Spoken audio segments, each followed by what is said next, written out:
métier, quel que soit le problème que tu connais sur le plan professionnel, il y a une personne qui maîtrise toutes ces dimensions-là. Son nom, c'est Jésus. Son nom à lui, c'est Jésus. Avant qu'il ne naisse, on lui a donné ce nom pour définir la mission qu'il aura à accomplir dans ce monde.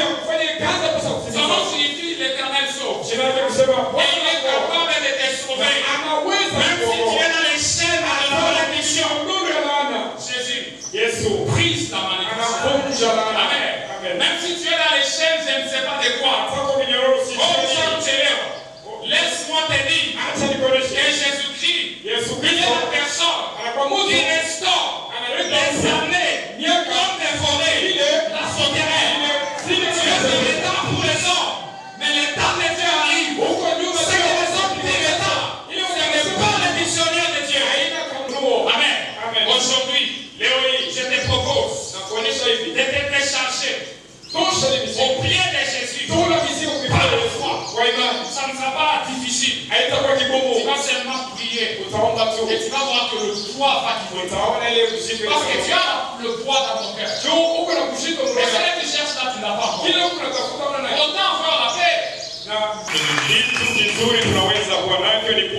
Bible dit quand il y a la vie, il y a de l'espérance. Seul le mort ne peut pas espérer. Nous disons merci à notre papa et à notre pasteur pour avoir placé à notre personne la confiance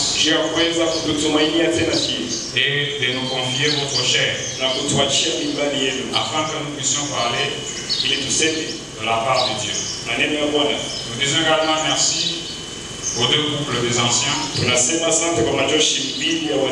toutes les bonnes choses que nous bénéficions de votre part. Nous n'allons pas oublier les couples de diacres, diaconesses et les conseils de l'Église d'une manière générale. Tous ceux qui travaillent pour que cette Église puisse avancer. Un grand merci pour tous ceux qui est là ce matin. Parce que sans vous, nous serions comme Jean-Baptiste dans le désert. Amen. Amen. Que Dieu nous bénisse. Comme notre Père l'a dit, nous avons un sous-thème que nous avons concilié au thème de l'Église. Avec Dieu, nous sommes des enfants de lumière. Amen. Amen. Tout celui qui est avec Dieu, il est un enfant de lumière. Ce matin, je vous propose deux passages sur lesquels nous allons nous appuyer pour véhiculer la pensée de Dieu. Le premier texte, nous l'avons dans Jean 12e verset. Le deuxième, nous l'avons dans Matthieu 4. Le 16e verset. Commençons par le premier. Jean 8. C'est Jésus-Christ qui est en train de parler. Et il dit, je suis la lumière du monde. Celui qui me suit ne marchera pas dans les ténèbres, mais il aura la lumière de la vie. Nous lisons le deuxième texte dans l'évangile de Matthieu, le chapitre 4e, le 16e verset. La Bible dit ceci: ce peuple assis dans les ténèbres a vu une grande lumière, et ceux qui étaient assis dans la région et l'ombre de la mort, la lumière s'est levée. Amen. Nous avons plus parlé en semaine sur Jean 8, 12. Ce matin, nous focalisons plus sur Matthieu 4:16. na asubuhi tutasemea zaidi kitabu cha Mathayo sura ya 4. Le verset de Matthieu 4:16. Na shahidi ya Mathayo sura ya 4 mstari wa 16. C'est l'accomplissement d'une prophétie qu'Ésaïe a donnée en Ésaïe 9. Inakuwa timilifu ile nabii Isaya alileta kitabu cha Isaya sura ya 9. Si vous lisez la prophétie du prophète Ésaïe, Kama unasoma matabiri ya nabii Isaya dans le chapitre 9e, sura ya 9, entre le 1er et le 9e verset, vous allez trouver cette mstari prophétie. ya kwanza mpaka 9 mtapata ile matabiri. C'est une prophétie qui a été donnée des années avant que Jésus-Christ ne vienne sur la terre. Ni matabiri ililetwa miaka ya kupita mbele Yesu Kristo kwa Et Jésus-Christ est venu accomplir cela. na Yesu Kristo anakuwa kutimiza ile matabiri. Avant d'aller plus loin, j'aimerais donner le contexte de ces passages d'une manière très brève. Yeye ya kwenda mbele katika kuleta maana hiyo somo kifupi. L'évangile de Matthieu au 4e chapitre Injili ya Mathayo sura ya 4 nous relate l'histoire de Jésus qui venait d'être baptisé. inatuonesha historia ya Yesu Kristo anapokuwa kubatiziwa. Après son baptême, le Saint-Esprit l'a poussé au désert pour qu'il soit tenté par le diable. Na kisha kubatiziwa roho ikamsukuma ende jangwani ili ajaribiwe na ibilisi. Après avoir jeûné pendant 40 jours, Na kisha kufunga masiku makumi la nane. tentation est venue par les tentateurs. Jaribu ikakuwa na ule mjaribu. Et Jésus-Christ a été tenté. Na Yesu Kristo Et alijaribiwa. il a vaincu la tentation. Alishinda majaribu. Quand il a vaincu la tentation, Wakati alishinda ile et jaribu, qu'il est sorti du désert, anatoka jangwani. la première région où Jésus-Christ s'est dirigé Na pale kwa kwanza pale Yesu aliweza kwenda pour commencer son ministère, juu ya kwanza utumishi yake c'était en Galilée. ilikuwa Galilaya. Il est rempli du Saint-Esprit. Ni kujana Roho Mtakatifu. Il vient de passer 40 jours Anapitisha masiku makumi nne de jeûne et prière. ya kufunga Là chakula. maintenant, il sort pour commencer son ministère. Pale anatoka aanze utumishi Et yake. l'endroit par où il commence son ministère, Na fashi bila anaanza utumishi c'est la yake. Galilée. Ilikuwa Et Galilaya. la Galilée où il commence son ministère, Galilaya anaanza ça veut utumishi dire que yake. c'était une Galilée des gentils. Maandiko yanasema ilikuwa ni watu wapagani. Une Galilée où habitaient une partie des gens qui étaient des nations et une partie des juifs de naissance. Ilikuwa ni watu na kwa watu wale wa wapagano na kipande cha Wayuda. Par ce mélange de deux peuples, Na ile mchanganyiko wa mataifa mbili. cette région se retrouvait méprisée par les vrais juifs qui vivaient à Jérusalem et ailleurs. Ile nchi ilizarauliwa na Wayahudi walikuwa wanaishi kwa Yerusalemu na nafasi nyingine. Parce que la présence des païens a fait que ce soit une ville caractérisée par les péchés, Sababu uwepo wa wale wapagano ulifanya nchi inakuwa kama ya dhambi. caractérisée par les ténèbres, par l'idolâtrie, Inaonyeshwa na giza na kuabudu sanamu. caractérisée par une vie éloignée de Dieu. Inaonyeshwa na mji mmoja kwenda mbali na Bwana. Et c'est par là que Jésus commence son ministère. Sasa ni pale Yesu Kristo anaanza kazi Et yake. quand il vient entrer dans cette contrée, Wakati anaingia mwile nchi, on précise les régions anasema juu ya nafasi qui pia appartenaient aux Juifs. ilikuwa ya Il Wayahudi. y avait le peuple de Zébulon et le peuple de Nephtali. Kulikuwa taifa Zabuloni na Neftalia. À ce peuple-là, il y avait les Cananéens qui vivaient aussi. Na mwile nchi mulikuwa pia Wakanana. Ils n'étaient pas d'origine israélite. Hawakuwa wa kuzaliwa mwile wa Et Israeli d'autres peuples. na mataifa nyingine. Amen.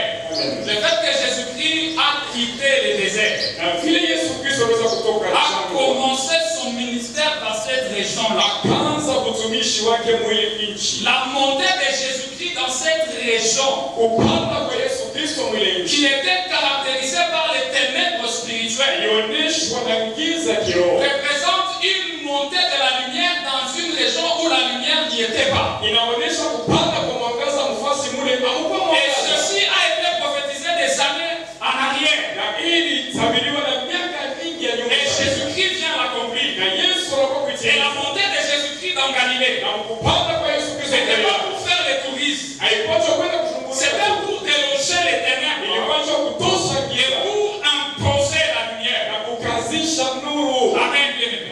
C'est le contexte du verset que nous avons proposé ce matin. Maana ya shahidi tunaleta Alors swali. nous voulons commencer cette prédication Tunapenda kwanza en précisant une chose dans la compréhension de quelque Weka chose. na Mungu tapakitu mwa Nous maisha sommes en yetu. train de parler de la lumière. Tuko nasema juu ya nuru. Ce n'est pas une lumière comme celle que nous avons par les ampoules. Haina nuru ya mwanga wa umeme hivi tuko Ce nayo. n'est pas une lumière comme celle que nous avons par le soleil. Haina nuru ya jua vile tunaiona. La lumière dont nous sommes en train de Na parler, nuru tuko nasemea. c'est une lumière spirituelle. inakuwa nuru ya kiroho. C'est un phénomène que le commun des mortels ne maîtrise pas. Ni kitu kimoja kile mwanadamu hawezi À moins que la grâce de Dieu vous fasse part ijapokuwa tu neema ya Bwana à cette ijalie lumière-là. kwa ile nuru. Qu'est-ce que la lumière que nous sommes en train de parler? Sasa nuru tunasemea ni nini? Ceux avec qui nous avons été en semaine ont déjà les éléments. Wale tulikuwa na pamoja katikati ya juma wanajua hii maneno. Des réponses par rapport à cette lumière. Majibu kufuatana na hiyo nuru. Quand la Bible parle de la lumière Wakati matiko na qui monte dans la vie d'une personne, inaonyesha maisha qui monte dans un pays, dans une région, inapanda mfashi mwa qui monte dans la vie d'une personne de manière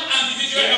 indio maisha mtu La mmoja première définition que la Bible donne à la lumière, maana ya kwanza matiko na fasiri c'est celle que nous trouvons dans Jean 1, le 4e verset. Leo tunapata Yohana sura ya kwanza mstari wa 4. Jean 1, 4, la Bible dit ceci. Yohana wa kwanza sura ya 4 En elle, ndani yake elle c'est la parole. ile ni neno. En elle était Ndani ya neno mlikuwa la vie. uzima.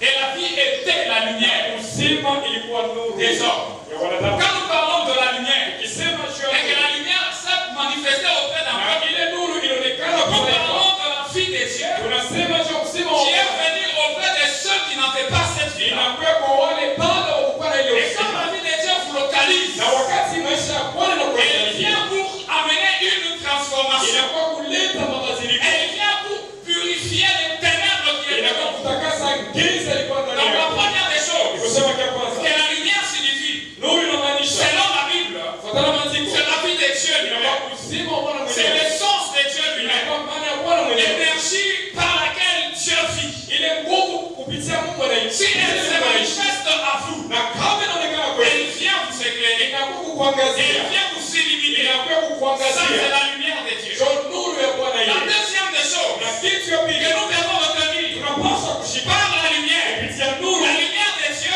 Nuru ya Bwana elle signifie la vie de Dieu lui-même. inamaanisha uzima wa La Bwana mwenyewe. deuxième des choses Kitu ya pili que peut signifier cette inaweza lumière, kumaanisha ile nuru. c'est la révélation Inakuwa ufunuo. que vous recevez. Ile Parce unapokea. que quand la vie de Dieu vient, Kwa wakati uzima wa quand la Bwana personne de Dieu s'amène chez na vous, ule Mungu anakuja pour kweli. que vous puissiez saisir Upate kushika. la grâce de Dieu, Ile neema ya Bwana. il y a des éléments Kuko qui vitu précèdent la vie de Dieu. inatangulia uzima wa Parmi Bwana. lesquels Na pile la révélation de Dieu. kuko ufunuo wa Bwana. Pour qui? Toute personne qui a la révélation de Dieu Mtu wote anakuwa na ufunuo wa a Bwana. la lumière de Dieu. Eko na nuru ya Bwana. Amen. Amen. Et qui dit révélation, Na tukisema ufunuo dit avoir une compréhension ni kusema kuwa na kuelewa de ce que Dieu veut ya kile Mungu anataka. que vous puissiez comprendre. Upate Et kusikia. c'est ce que nous trouvons dans la Bible. Ile tunapata maandiko. Le psaume 119 déclare ceci. Zaburi 119 inasema Au hivi. 131e verset, Na mstari wake wa 10. la Bible dit ceci. Maandiko yanasema hivi. La révélation de tes paroles est claire. Ufunuo wa neno lako inangaza. Celui qui reçoit la parole de Dieu, Sasa huyu anapokea neno la si Bwana. véritablement elle a reçu la parole de Kama Dieu, kweli anapokea la neno la Bwana. première des choses, Kitu ya kwanza. dans cette réception, c'est que la parole va apporter une révélation, Sema neno italeta c'est-à-dire ufunuo. une compréhension Sema de la kufahamu. dimension de Dieu, Hatua ya ou Bwana.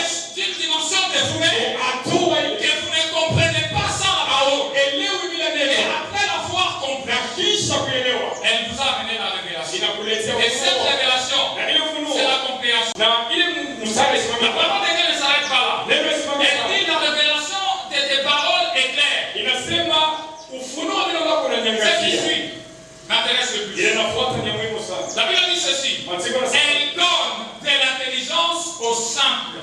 inaleta hekima kwa wanyenyekevu. Ça veut dire qu'avant que la personne ne reçoive la parole, Anasema mbele mtu apokee cette neno. personne n'avait pas Huyu l'intelligence. mtu bado kuwa na akili. Et quand elle reçoit la parole, Wakati anapokea neno. la parole amène l'intelligence Ile neno inaleta akili. auprès de cette personne. Mbele ya ule Et mtu. ici, quand on parle de l'intelligence, on parle de la compréhension. Anasema juu ya De ce kuelewa. que Dieu de ce que Dieu veut Ile Mungu anataka. que vous puissiez comprendre. Upate kuelewa. Parmi les choses Na kati ya maneno que mengi, Dieu nous éclaire, Mungu anatuangazia. il veut que nous puissions comprendre. Anapenda Et tuelewe.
dois être. eti unaelewa kinyume Et unakuya tu es dans ce monde. huko mdunia Tu es en train de vivre. huko unaishi Laisse-moi te dire. acha Il nikwambie y a une raison kuko pour sababu laquelle Dieu t'a envoyé sur la terre. Mungu amekutumia kwa dunia Et pour comprendre la raison, sio kuelewa sababu il faut que tu sois éclairé pasha par la kuangalia parole de Dieu. vitendo na Si tu n'as pas encore compris, na kama unaelewa baba même si tu es dans un milieu religieux, atakufasha kabisa non seulement tu ne vas pas comprendre, kama utaelewa mais tu vas passer à côté de ce pourquoi Dieu t'a appelé sur la terre. lakini kutenga pembeni ya kinyume Mungu Et alikuitia ceux qui ne comprennent pas, wana waelewa ceux qui ne savent pas wana wachunga le pourquoi de leur présence dans l'église, sababu ya uwepo wao le kanisa pourquoi de leur présence dans ce monde, sababu ya uwepo wao ce kanisa sont des personnes frustrées. ni watu wako wenye kuzunishwa kila Ce mara sont des personnes qui tombent répétitivement dans les ni déceptions. watu wanakuwa sana Alors que kuzunishwa ceux qui ont la lumière, kumbe wale wako na nuru ceux qui sont éclairés, wale wenye kuangaziwa ceux qui ont la révélation de wale Dieu, wenye kuona ufunuo wa Bwana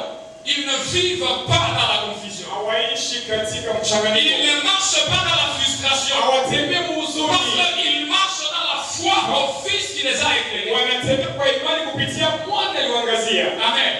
Quand nous parlons de la vie de Dieu, kisema cha usema wa Bwana c'est une lumière.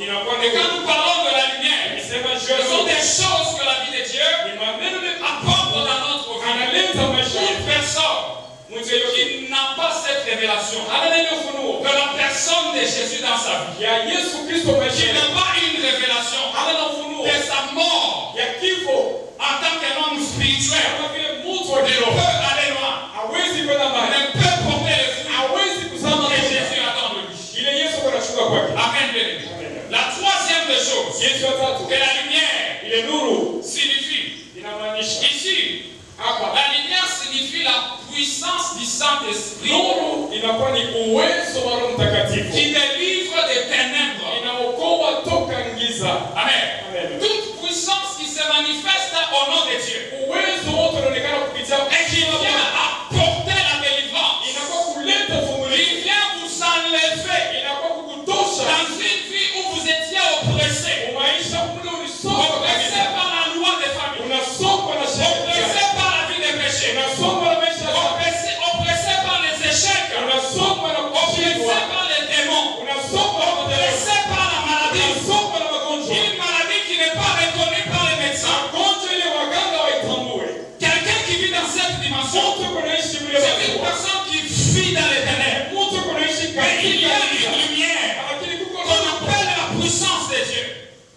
Il y a une lumière kuko nuru moja qu'on appelle wanaita la puissance de Dieu. uwezo wa Mungu. Quand elle vient à vous, Wakati inakuja kwenu, elle vient pour nettoyer, inakuwa elle kusafisha, vient pour purifier, inakuwa elle kutakasa, vient pour éclairer, inakuwa elle kuangaza, vient pour vous délivrer inakuwa de kukuokoa toute forme de l'oppression. na ile Et kusoma ceux qui kote. suivent Jésus Na wale wanafuata Yesu sont éclairés wanaangaziwa dans toutes les dimensions. kwa hatua Nous yote sommes en train de parler. ile tunasemea. Pour dire, Cha kusema quelqu'un qui suit Jésus mtu anafuata Yesu et qui a véritablement été éclairé, na kweli anaangaziwa, il entre dans une dimension anaingia hatua de la victoire que le monde ne donne ya pas. ushindi ile dunia Parce yote. que ceux qui sont en Jésus, Kwa wale wako ndani ya la Yesu, Bible déclare maandiko yanasema qu'ils sont dans un lieu de refuge, weko pahali pa kukimbilia, qu'ils sont dans un lieu de lumière. weko pahali ya Si nuru. quelqu'un est réfugié quelque part, Kama mtu anaficha il est abrité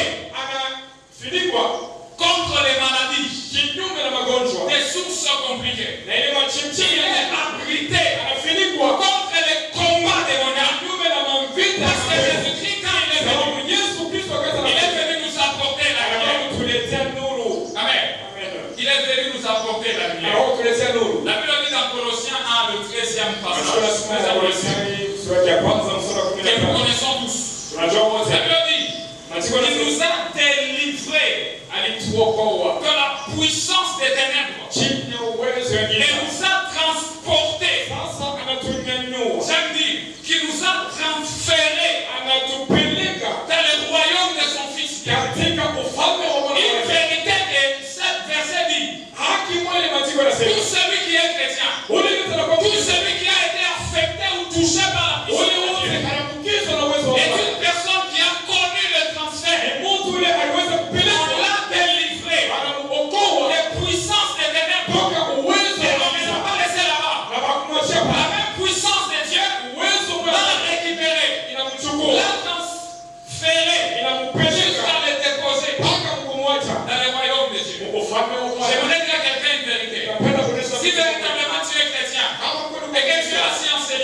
Et tu tu vois, es aussi dans le royaume de Dieu. huko mfalme wa Bwana. Dis Amen. Amen. Si tu es chrétien Kama véritablement, uko Mkristo tu as été éclairé par la parole de Dieu. uliangaziwa na Tu neno la es Bwana. ici, Uko hapa. tu dors dans ton lit, Unalala tu mchana. marches dans ta voiture, Unatembea tu gari yako. marches à pied, Unatembea na mguu. mais tu es véritablement dans le royaume de Dieu. Lakini kweli uko mfalme wa Et Bwana. cette dimension-là Ile hatua explique pourquoi les chrétiens sont intemmables. inaonyesha sababu ile Wakristo hawezi kuwagusa. Ils sont intouchables Hawezi kuwagusa par les ténèbres. kupitia uwezo. Parce qu'ils ont été délivrés Sababu walifunguliwa des puissances des ténèbres. kutoka chini ya uwezo wa Les giza. passages que nous avons lus Na usomi tunaweza dans kusoma Matthieu 4:16, Mathayo sura ya 4:16. Mathayo anasema hivi, un peuple taifa moja assis dans les ténèbres. ile kuketi katika giza. Amen. Amen. Écoutez ce que la Bible dit. Sikile Mathayo anasema, Ce peuple assis dans les ténèbres watu waliokaa a katika vu giza une grande lumière. waliona nuru Et kubwa.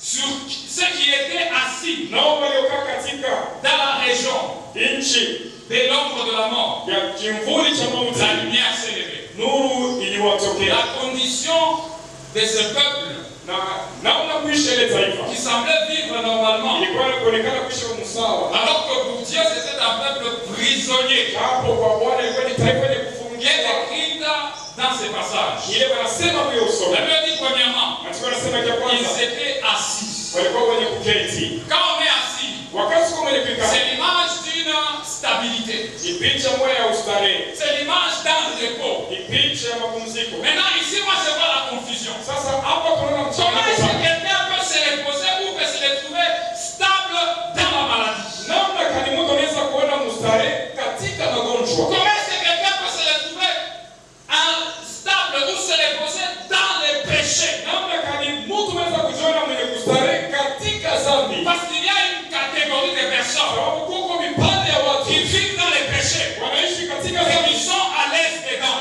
Weko na Il y a ustarehe. une catégorie de personnes Kuko kipande ya qui ne watu souffrent pas de maladie, wanateswa na qui ne magonjwa. souffrent pas de possession. Wanateswa na Et kushikwa na cette pepo. situation-là Ile jambo ne ile dérange plus. haiwazuize. Les personnes commencent à trouver normal, Ule mtu anaona ni usawa. commencent à s'installer Anaweza kuikana na dans mzuri. de telles situations. Kwa mambo ya vile. J'aimerais dire à quelqu'un, Napenda kuonesha même watu si wote. tu as commencé à trouver normal, même si tu as commencé Atakamusha kwanza. à trouver normal Kuona sawa. la situation dans laquelle tu es, Ile jambo une unalosikia. situation de ténèbres, Jambo moja ya une giza. situation de souffrance, Jambo ya mateso. une situation de malheur, Jambo ya ole. une situation où tout le monde dit qu'il y a un sang papa. Jambo ile mtu anasema hapa haendeki. Peut-être que ça a tellement duré. Saa zingine nakawia sana. Peut-être que tu as tellement voulu te libérer par lui-même. Napenda kutoka wewe mwenyewe. Tu n'as pas trouvé la solution. Lakini akupate Tu jibu. as pensé que c'est normal. Unaona kusema ni Tu sawa. as considéré que c'est ça ta vie. Kusema njoo maisha yako Je hivi. suis venu te dire ce matin Kuonesha asubuhi que leo. ce n'est pas ça ta vie. Hana njoo maisha yako Dieu hivi. a une meilleure position pour Mungu toi. ako na maisha Dieu mzuri juu a une yako. meilleure solution pour Mungu ako toi. na jibu njema juu Le yako. partage pour toi avec Dieu, ce n'est pas la souffrance. Na sehemu yako na Mungu Le haina mateso. partage pour toi avec Dieu, ce n'est pas les manques. Sehemu yako na Mungu anakukosewa. Mais le partage Lakini sehemu yako avec Dieu, na Mungu toi, pour toi, c'est le repos. juu yako ni mapumziko. Amen. Amen. Ils étaient assis Walikuwa wenye kuketi dans les ténèbres katika giza. et ils pensaient que c'est normal. Walikuwa wanaona ni usawa. Cette situation décrit Ile jambo inaonyesha un état permanent hali moja kila siku de quelque chose, ya kitu moja de la souffrance, ya mateso. de je ne sais pas quoi, Sijui ce qui vous dérange, kile de kinakuzuia la mendicité kule kulombalomba permanente kwa kila siku qui ne finit pas, haimalizake des ile. misères, des miettes. Il y a des gens qui vivent par des miettes Vitu tulipo sana na zaidi. comme pour essayer. Hivi sasa kupima na Dieu vous a envoyé au repos. Mungu alikutuma pumzike. Être assis dans les ténèbres, Kuikana katika giza c'est être dans une situation où ni kuwemo jambo moja hivi vous êtes sans mouvement, uko bila tendo ni possibilité de sortir. au hauwezi kutoka Vous mule. êtes bloqué Unafungwa dans kabisa votre propre sort. mule mumambo Comme un condamné à mort. Hebu sasa unastahili mpaka Quand hukumu. il est jeté en prison, Wakati anatupia et que c'est mbele la perpétuité, yeye ni milele tu. dans sa pensée, Mawazo il yake n'y a plus de sortie. hakuna Il n'y a makusudio. plus de liberté. Et faire cela Saa zingine shetani alizania kufanya vitu sur la vie d'une population que Dieu a créée. kwa maisha taifa ambayo Mungu Mais aliweza ce n'était pas ça la pensée de Dieu. haikuwa ile mawazo ya Bwana. Amen. Amen. Ce n'était pas ça la pensée de Dieu. Haina tu mawazo ya Un Bwana. peuple qui était désespéré. Taifa ilikosa daraja.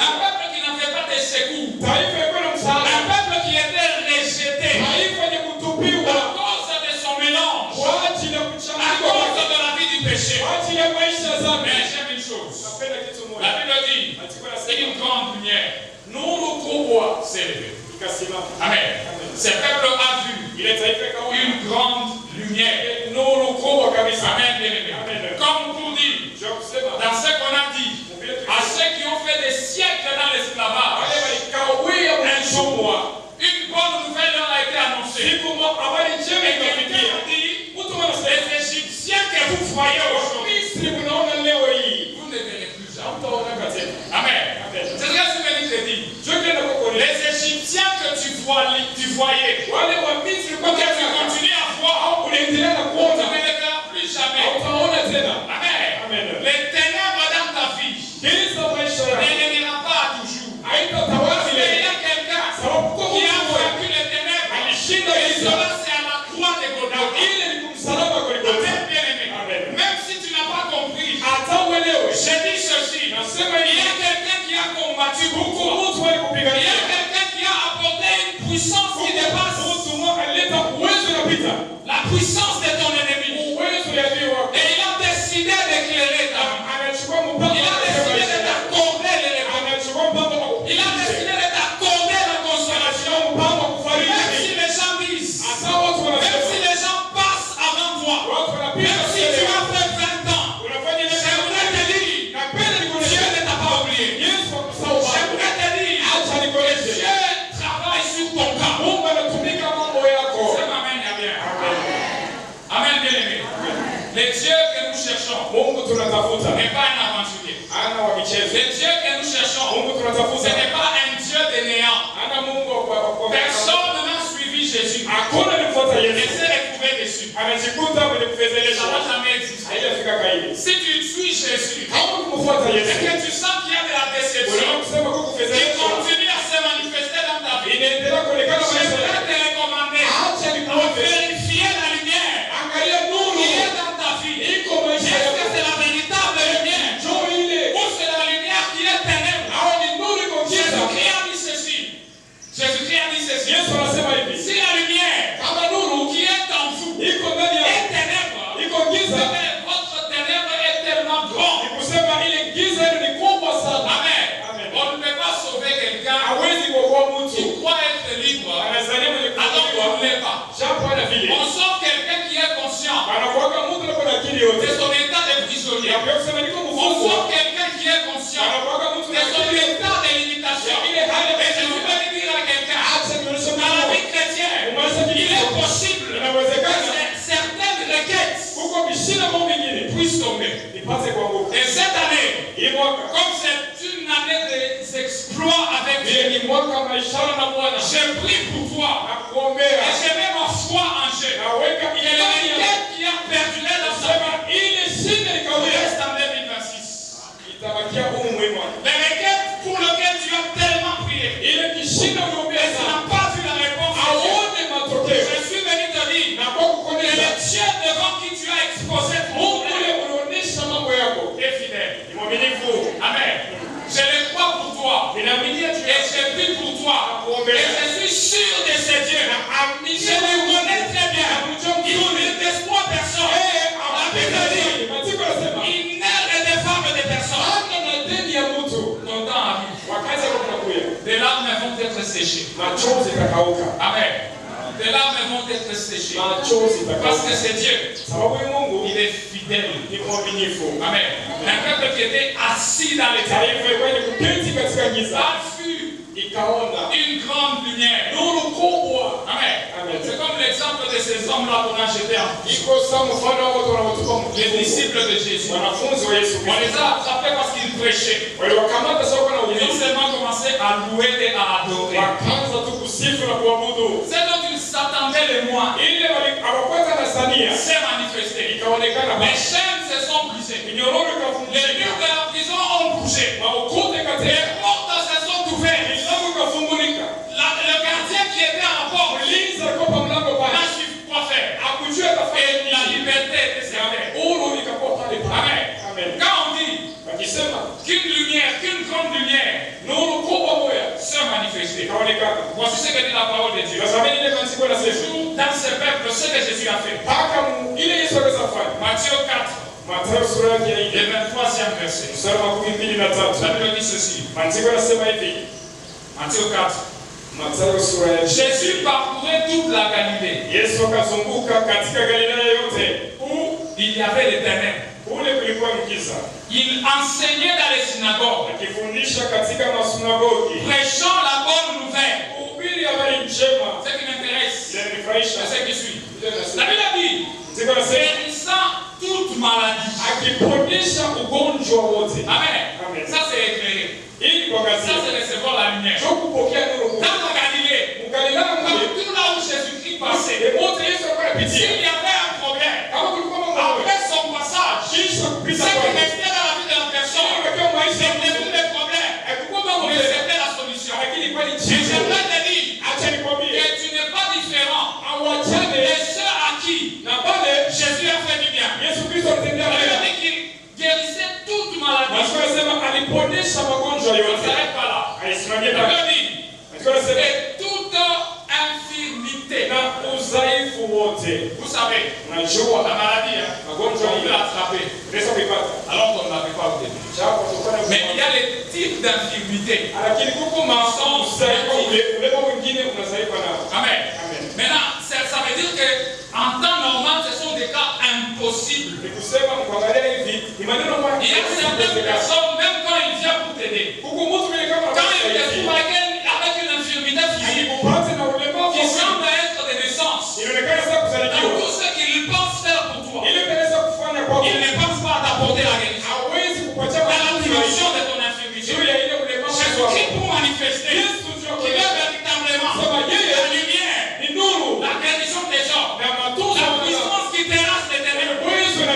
Il entre même dans les dimensions anaingia hatua ile dans lesquelles même les hommes eux-mêmes ile hata watu wenyewe ne pensaient pas recevoir une guérison. hawafanya sana pata ile matunzo ya Amen. Amen. C'est ce qu'on nous dit ici. Je vais Et toute infirmité, na ulemavu tout wote. simplement pour te Je dire, kusema hivi quels que soient les problèmes que tu connais sur le plan ikawa spirituel, mambo kuna mkiroho quels que soient les problèmes que tu connais sur le plan matériel, mambo ya quels que soient les problèmes que tu connais sur le plan financier, quels que soient les problèmes que tu connais sur le plan professionnel, il y a une personne qui maîtrise toutes ces dimensions-là.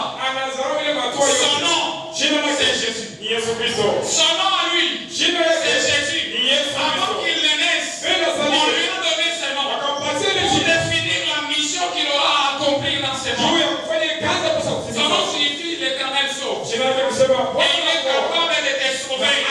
Même si tu es dans les chaînes de la malédiction, Jésus brise la malédiction. Amen. Même si tu es dans les chaînes, je ne sais pas de quoi. Oh, Jean Télé, laisse-moi te dire que Jésus-Christ, il est la personne qui restaure les années comme des forêts, la sauterelle. Tu es le temps pour les hommes, mais le temps de Dieu arrive. C'est que les hommes disent le temps. Ce n'est pas le dictionnaire de Dieu. Jésus venu te demander d'entrer dans les dicots de Dieu, d'entrer dans les dictionnaires de Dieu. Amen. Entre dans les dictionnaires de Dieu. Amen, bien-aimé. Ne te fie pas au langage des arbres. Amen. Fie-toi à Jésus. Parce que lui, c'est la véritable lumière. Et quand il t'éclaire, les ténèbres disparaissent. Imaginez-vous, vous êtes chez vous dans les ténèbres. Même l'ambiance ne sera pas au mais dès que le pouvoir physique ici est établi, votre raison d'éclairer, même la joie est accentuée. Amen, bien-aimé. Jésus-Christ, il guérit même les infirmités. Il est capable de faire cela. Amen. Il est capable de faire cela. La Bible dit une grande lumière que ce peuple a vue. Cette grande lumière, c'est la manifestation de la vérité de Dieu. Jésus-Christ a commencé par là. La Bible dit dans Matthieu 4,16 que nous avons vu. La Bible dit Jésus parcourait toute la Galilée. akazunguka Galilaya yote enseignant mkufundisha dans les synagogues katika masinagogi et prêchant na mkuhubiri la bonne nouvelle. habari Ça veut njema. dire qu'il prêchait à deux types Ni kusema alikuwa anahubiri maina mbili d'auditoires. ya watu. Il entrait dans les synagogues Alikuwa ni kama masinagogi pour enseigner aux religieux la vérité. kisha kufundisha watu wa matini Et il sortait dans les foules anatoka pour makutano prêcher à ceux qui étaient mélangés, des païens, des perdus, n'importe qui, la bonne nouvelle. afundisha bila mchanganyiko ya wapagana na kupotea habari njema. Amen. Amen. Et la bonne nouvelle que Jésus-Christ a apportée, Habari njema Yesu aliweza c'est kuleta que la vie ne se limite pas parce que nous voyons avec nous. kusema maisha haibakie ile tunaona na macho. Amen. Amen. Après ce monde, il y a une autre vie. Kisha dunia hii kuko maisha Et hii c'est dans la présence de Dieu. itakuwa mwepo wa Et moi, je Bwana. suis venu te dire ce matin, Nikakuonyesha sugele tu n'es pas seul. hauna pekee. Amen. Amen. Que ta foi ne soit pas définie par les situations traversées. Imani yako isionyeshe kupitia ile mambo na kupitia. Sema Amen. Amen. Amen. Amen. Que Dieu nous bénisse. Mungu atubariki. Quand la bonne nouvelle arrive dans la vie d'une personne, Wakati habari njema inafika maisha ya mtu, elle arrive de deux manières. inafika kama namna mbili. Premièrement, Kitu cha kwanza elle vient pour effacer la mauvaise nouvelle. inakuwa kuzibisha habari mbaya. Et j'ai toujours dit ça. Unasema Une bonne nouvelle n'a de valeur que là où il y avait une mauvaise. na habari nzuri iko na faida pale peko habari mbaya. Et elle vient chasser tout ce qu'il y avait comme tristesse et autres. Inafukuza ile inakuwa kuzuri na maneno La kadhalika. deuxième façon Hatua ya pili, que la bonne nouvelle peut venir, habari njema inaweza kuja. elle peut venir là où il y avait déjà une joie. Inaweza kuja pale palikuwa Mais furaha. une joie qui n'était pas parfaite. Lakini ile furaha kuwa kamili. Parce que la Bible dit, Kwa maandiko yanasema demandez. ombeni ndio iwe kamili. Amen. Amen. Et ici, quand la bonne nouvelle arrive, Na wakati habari c'est njema qu'elle vient ajouter, ni kusema inakuwa elle kuongeza, vient combler inakuwa kujaza la joie que vous avez. furaha ile uko nayo. Elle vous amène dans les à peu près. Inakutosha maisha Elle vous kutafutisha. plonge dans l'adoration véritable. Inakuingiza ile mabudu ya Vous kweli. savez, il y a des situations que nous traversons Unapokuwa maneno watu kunapitia qui nous empêchent d'adorer Dieu. inafanya tunashinda kuabudu Mungu. Parce que nous sommes des hommes. Tuko wanadamu Tellement que les coups, na nguvu ya ile mambo ile. Unene wa ile mambo. les défis, Namna ile tunapambana na ile les mambo. pièges Mitego ya ile mambo ont exagéré. inakuwa ya nguvu sana. Les gens commencent à se lamenter. Watu wanaanza kuhuzunika Les sana. gens se lamentent. Watu wanaanza Une kuomboleza. personne comme ça, Mtu wa vile quand on lui donne une bonne nouvelle, bakimupatia habari njema. les lamentations disparaissent. Kule kuomboleza kunapotea. Amen. Amen. Maintenant, ceux qui ne se lamentaient pas, Sasa wala kwanza mais qui kuomboleza. pensaient arriver, Walizania wana alors que ce n'était pas ça la direction de Dieu. Jambo haikuwa ile njema. Quand on amène cette bonne nouvelle, Wakileta habari njema. ces personnes-là Wale watu sont dans les combles de leur joie. weko mfuraha ya tele kabisa. Pourquoi est-ce que Jésus-Christ Jioni ni Yesu Kristo guérissait et annonçait la bonne nouvelle? alikuwa anakuonesha na kutangaza habari njema. Pourquoi? Jioni ni Amen. Premièrement, kitu ya kwanza, pour montrer la compassion de Dieu pour son peuple. juu ya kuonesha huruma wa Bwana kwa taifa Ce yake. n'est pas parce qu'ils étaient rejetés par les hommes que Dieu les avait rejetés. Haina Non. kusema tu walikataliwa na wanadamu na Mungu anawakataa. Amen. Amen. Ce n'est pas parce que les hommes les avaient rejetés que Dieu aussi les a rejetés. Haina juu wanadamu waliwatupa, Mungu naye anawatupa. Hapana. Ce n'est pas parce que le diable semblait dominer leur vie que Dieu était incapable de les délivrer. Haina Non. kusema tu shetani alitawala maisha yao na inafanya Mungu anashinda kwa C'est maisha pourquoi la Bible yao. dit, Ni vile à maana l'exemple de Jésus-Christ, kuzaliwa kwa que Yesu. cet enfant est venu pour apporter la contradiction. Huyo mtoto alikuwa acha kuleta kipindupindu. Amen. Amen. Il a venu contredire la pensée des hommes. Anakuwa kupinzana na wazo wa Il est wanadamu. venu contredire la domination du diable sur Anakuwa la vie des gens. kupinzana na utawala wa wanadamu. Et c'est ce qui a été dit quand il est venu. Njoo ile imeweza kusema. Jésus-Christ guérissait. Yesu Kristo anaponesha. Jésus-Christ annonçait la bonne nouvelle. Alikuwa anatangaza habari njema. Pour dire aux gens, Njoo kusema na wanadamu. le soutien de Dieu, Msaada wa Bwana. c'est lui qui vous a créé, Yeye ndiye aliwaumba. a toujours été disponible dans votre vie. Amekaraka mpaka tayari Et je maisha. tenais de te dire ce matin, Njoo ile inaponesha le sisi. soutien de Dieu Msaada wa Bwana. est disponible dans ta vie. Iko tayari maisha. Même si tu sembles ne pas l'avoir, Hata umeipata moi basi. je sais Mimi que najua. le soutien de Dieu Msaada wa Bwana. sur ta vie, Na maisha sur yako. ces problèmes-là que je ne connais pas, Kama nisijue. il est là. Iko pale. Dieu te soutient. Bwana Mungu Que tu ne anakusaidia. crois pas. Uione uione. Amen. Amen. Si tu n'avais pas le soutien de Dieu, Kama uko na msaada wa Bwana. on t'aurait déjà oublié des choses. Umeshakusahau.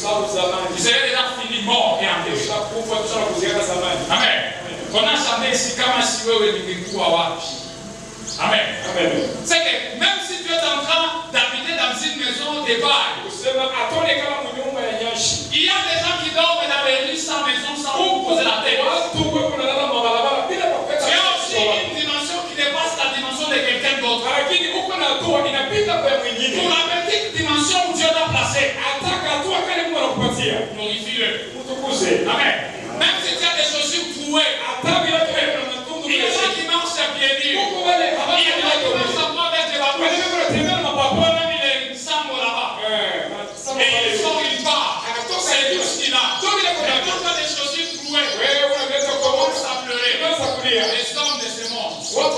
Nous oublions les bienfaits de Dieu par rapport aux difficultés actuelles. Non, non. Nous avons connu des difficultés dans lesquelles Dieu nous a délivrés. Même les difficultés d'aujourd'hui, Dieu va nous en délivrer encore. La Bible dit, les malheurs atteignent souvent les chiffres. Mais l'Éternel nous délivre toujours. Amen. La Bible dit, toujours. Quelle que soit la grandeur de tes difficultés, toujours va arriver. Mais toujours de Dieu. Parce qu'il est le Dieu de la lumière. Amen.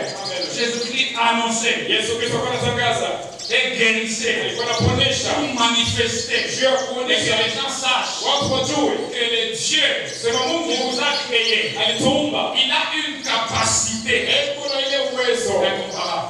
Amen.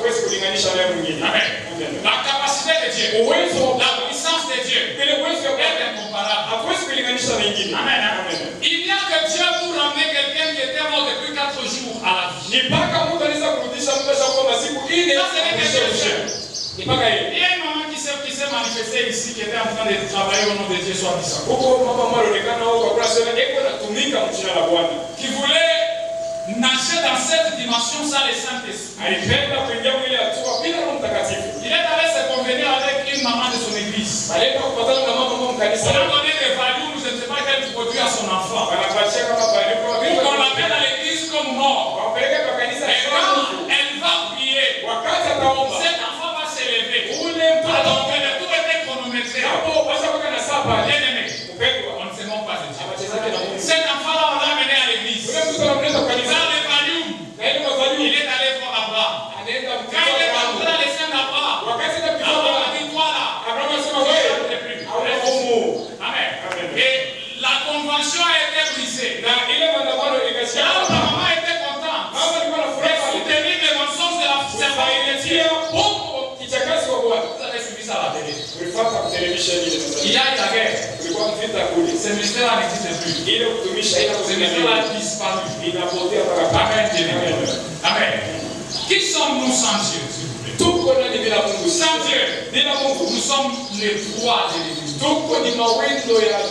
Les proies de l'ennemi. C'est-à-dire quand il a faim, il se focalise sur toi. Il te bouffe. Et il va associer. Ça, c'est des personnes qui sont sans Dieu. Amen. Sans Dieu, qui sommes-nous bien-aimés? Nous sommes des aveugles. Nous marchons dans un monde éclairé par Jésus. Mais comme si ce monde n'était pas éclairé, sans Dieu, nous sommes aveuglés. Et nous ne voyons pas. Amen. Sans Dieu, vous et moi, qui serions-nous? Qui sommes-nous? Nous sommes des personnes maudites. En dehors de Dieu, il y a la malédiction. Tout celui qui est sans Dieu, il est dans la malédiction. Amen. Quand on est sans Dieu, on est maudit. Qu'est-ce que vous faites sans Dieu dans votre vie? Il est temps que vous puissiez revenir à ce Dieu. Sans Dieu, bien-aimé, nous sommes des femmes et des hommes sans avenir, sans espérance, sans valeur. Si la valeur que tu as dans ce monde, elle n'est pas signée par Jésus. Elle est vanité. Amen. La vraie valeur que nous avons, c'est celle que nous avons en Jésus. J'appelle à quelqu'un ce matin d'être avec Jésus, de chercher la lumière de Dieu. Qui sommes-nous? Avec Dieu. Amen. Qui sommes-nous avec Dieu? Nous sommes des protégés. Amen. L'ennemi ne peut pas te bouffer comme ça. Adui hawezi kukupepeta. C'est un mensonge. Ile ni bongo. Certaines requêtes que nous faisons à l'église expriment l'ignorance que les enfants ont. Certains séminaires ou conventions organisées pour lutter contre les esprits des morts, de la vie. Si tu fais cette prière, c'est que tu n'es pas en Dieu, tu n'as pas la protection de Dieu sur ta vie. Amen. Parce que c'est mon identité qui fait que je sois intouchable. Le fait que j'appartiens à Dieu. Je ne peux pas être touché par les diables. Je ne peux pas être bouffé comme ça. Je porte l'identité de Dieu en moi. J'ai la gloire de Dieu en moi. Si on va me bouffer, on va bouffer la gloire de Dieu. On va bouffer l'esprit de Dieu. Moi, je ne crois pas à ça. Amen.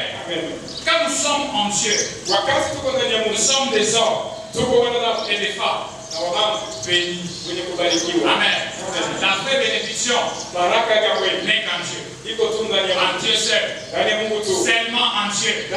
Il n'y a que Jésus seul qui bénit. Quand nous sommes en Dieu, nous sommes libérés. Sagesse. Nous libérer de l'oppression satanique. Il est difficile qu'une maladie spirituellement démoniaque vous atteigne. Ceux qui sont en Jésus-Christ ont la capacité de résister même au poison. On t'empoisonne, on attend ta mort, mais on te voit vivre. Et comme Dieu est fidèle, là où tu devais vivre 50 ans, il y a encore 20 ans. Que ceux qui voulaient te voir disparaître comprennent qu'il y a quelqu'un qui est plus fort qu'eux. Amen. Qu'ils puissent comprendre qu'il y a quelqu'un qui est plus fort qu'eux. Je suis en train de chuter avec ce message. Je ne sais pas, tu es de quel côté. Est-ce que tu fais partie des personnes qui vivent sans Dieu? Parce que ça existe. Hein? Ce n'est pas parce que vous êtes régulier à l'église que cela vous garantit que vous avez Dieu. Moi j'ai un côté évangéliste. Je ne pas parce qu'on vient à l'église, on est chrétien pour de vrai. Non. Amen. Jésus a dit, on les reconnaîtra par les fruits. Amen. Le problème, ce n'est pas les titres. Les titres des chrétiens. Les titres de je ne sais pas qui. Les fruits vont témoigner de qui tu es. Amen, bien-aimé. Où sois-tu appartiens à Dieu. Mais tu as connu un moment de faiblesse. Et tu te retrouver accablé. Je ne sais pas quel est le fardeau qui accable ta vie. Je ne sais pas quel est. Vous savez, il y a des gens qui ne sont pas en Dieu. Pendant que je commence à décoder là, ils commencent à s'agiter. Mais devant la télé, vous n'êtes pas agité. Quand les prédicateurs dépassent seulement 5 minutes, là, les gens commencent à s'agiter. Que Dieu vous délivre de cette colère et de cette habitude. Seulement quand on délivre là, vous êtes fâché. Car si c'est les séries même, c'est aussi un fruit. Amen. Quel est le problème qui te fait manger la paix? Jésus-Christ a dit ceci.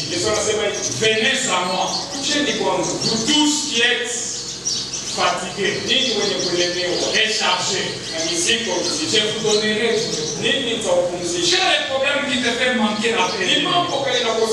Est-ce que c'est le manque du travail? Est-ce que c'est le manque d'argent? Est-ce que c'est le manque de mariage? Qu'est-ce qui te fait manquer la paix? Ou c'est l'incapacité à soutenir ta famille? Je suis venu t'apporter la solution sur le terrain. Et cette solution-là, c'est Jésus. Jésus qui est la personne qui ouvre les portes que les autres n'ont pas su ouvrir. La Bible dit, si Dieu ouvre une porte, personne ne peut la fermer. Si Dieu ferme une porte, personne ne peut l'ouvrir. C'est l'Apocalypse. Amen.